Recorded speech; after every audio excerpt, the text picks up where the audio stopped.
mempersembahkan Oppo Find N2 Flip dengan lawannya Samsung Z Flip 4.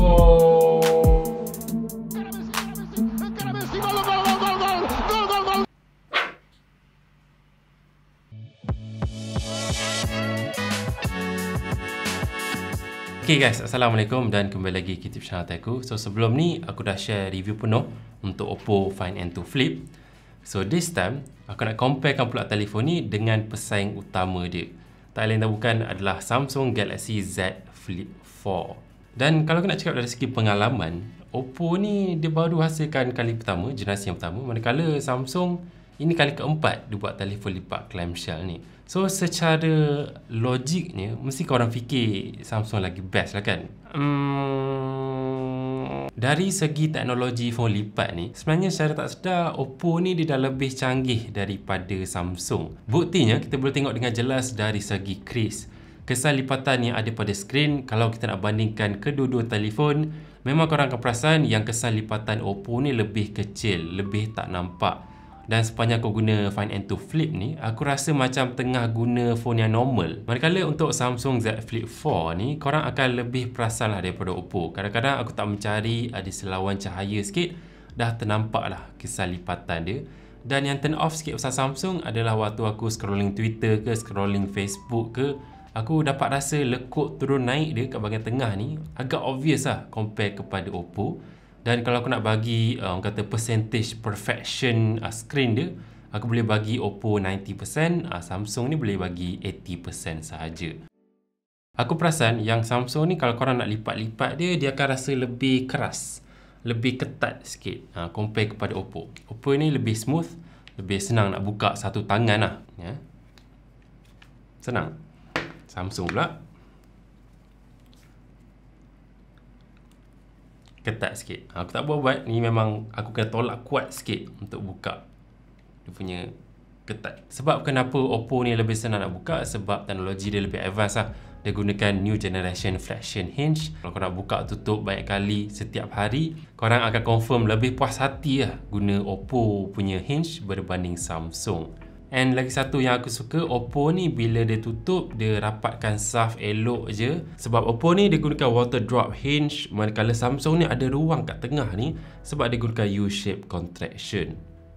Dan kalau aku nak comparekan saiz kedua-dua telefon ni, aku perasan Samsung sedikit lebih ringan dan juga lebih nipis sikit. Samsung ni dengan berat 185 gram, ketebalan 65mm bila buka, bila tutup 16mm. Manakala Oppo dengan berat 191 gram, ketebalan 7.45mm bila buka, bila tutup 16mm juga. So tak jauh beza, cuma adalah sedikit perbezaan tu. Alright, antara feature yang Oppo dapat tapau Samsung dengan sangat mudah adalah lebih skrin luaran dia. Skrin luaran Oppo besar 3.26 inci, manakala Samsung kecil je 1.9 inci. So bermaksud skrin luaran Oppo ni lagi banyak benda lah korang boleh tunjuk, lagi banyak benda boleh buat berbanding Samsung. Satu perkara yang jelas-jelas Oppo menang adalah bila korang nak guna kamera belakang untuk ambil gambar selfie. Oppo ni macam yang aku cakap dekat review lah, korang boleh preview gambar tu macam kamera app biasa. Manakala kalau Samsung dia crop gila-gila, korang nampak preview dalam 1/3 je. Yang bahagian lain tu korang kena YOLO. Kalau nak cakap pasal feature-feature skrin luaran yang lain, kedua-dua telefon boleh tunjuk notification, boleh tunjuk weather, timer, event. Dan untuk tukar-tukar setting-setting macam Bluetooth, data dan sebagainya, lebih banyak option, lebih banyak pilihan dekat Oppo berbanding Samsung.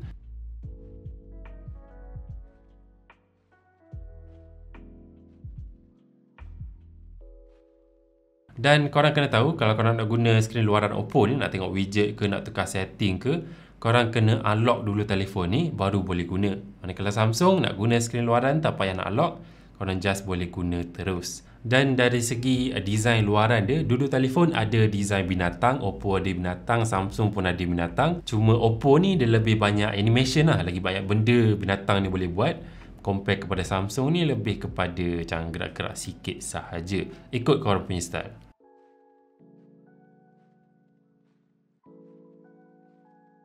Alright, untuk dia punya kamera pula, dari segi specs Oppo gunakan kamera utama 50MP, Sony IMX890, kamera ultrawide 8MP, Manakala Samsung gunakan kamera utama 12 MP OIS dan kamera ultrawide pun 12 MP. Untuk kamera selfie, Oppo dengan kamera 32 MP Sony IMX709, manakala Samsung 10 MP sahaja. Oppo ni dia special sikit sebab kali ni dia collab dengan syarikat kamera Hasselblad, dan bila kita bandingkan sebelah-sebelah, aku perasan secara overall gambar dari Oppo ni dia nampak lebih natural, lebih true to life. Manakala Samsung ni macam biasalah, dia lebih pekat dan a bit saturated sikit. Dari segi kawalan cahaya, dua-dua telefon cukup bagus. Dari segi details pun dua-dua cukup banyak. Dan untuk gambar waktu malam, dua-dua telefon hasilkan gambar malam ataupun gambar gelap yang cantik. Cuma aku lebih ke arah Oppo sikit sebab dia ada chip Mari Silicon X yang buatkan gambar tu lebih cerah dengan details yang lebih terjaga.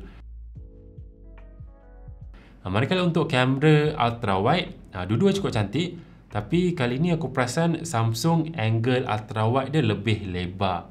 Dan kalau kita zoom, details pada Samsung ni lebih sharp sikit berbanding Oppo. Dan kalau kita nak cakap dari segi kamera selfie dia, Oppo ni dia lebih lembut dan lebih natural. Manakala Samsung dia lebih pekat dan lebih tajam sikit. Okey, sekarang nak cakap pasal dia punya bateri. Kalau korang ingat, aku cakap tadi Samsung ni lebih compact sikit compare kepada Oppo. Dan compactness Samsung ni menyebabkan bateri dia lebih kecil sikit lah daripada Oppo. Bateri Samsung ni saiz 3700 mAh, manakala Oppo 4300 mAh. Kedua-dua bateri telefon ni boleh tahan 1 hari penggunaan. Tapi aku lebih prefer Oppo lah sebab dia dapat extra 2 ke 3 jam penggunaan compare kepada Samsung. Dan dari segi fast charging pun sedikit lebih laju pada 44 watt, manakala Samsung 25 watt dan wireless charging 15 watt. Dan korang kena consider yang Oppo ni dia bagi sekali charger dalam kotak, manakala Samsung tak bagi charger, dapat kabel sahaja. Charger boleh asing.